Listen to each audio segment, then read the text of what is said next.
Dumaraan man sa matinding pagsubok ang mga kaanib sa Iglesia ni Cristo sa iba't ibang dako sa Mindanao, namamalagi ang kanilang paninindigan na anuman ang mangyari ay maglilingkod sa Panginoong Diyos.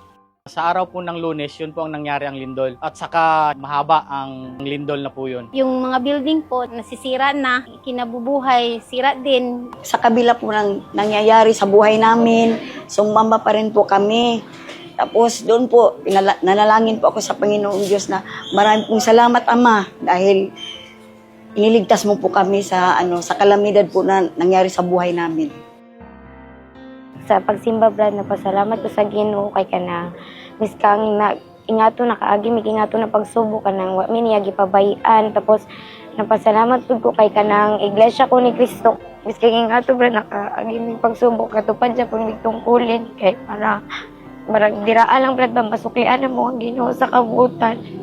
Sa pagsamba po, diyan tayo tumatawag sa Ama, komunikasyon po sa Ama, na lahat po natin daing at ang mga pangangailangan po natin, diyan talaga natin mahihingi ang tulong ng Ama po. Ang leksyon is talagang para po sa amin na nagkataon na nalindol sa aming lugar.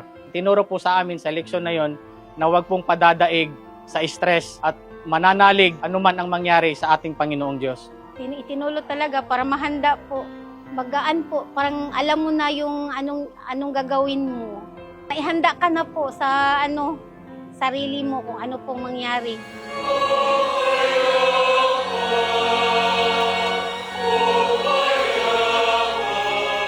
Sa lagi pong tinuturo sa pagsamba, sa Panginoong Diyos po, magtiwala po. Ako'y sumasampalataya po na kung anumang pagsubok po ay makakayanan po dahil sa tulong po ng Ama po. Karon kay kanang kuan na Japon, Brad, padayon lang Japon kay kabalo man ni dili jud mi pabayaan.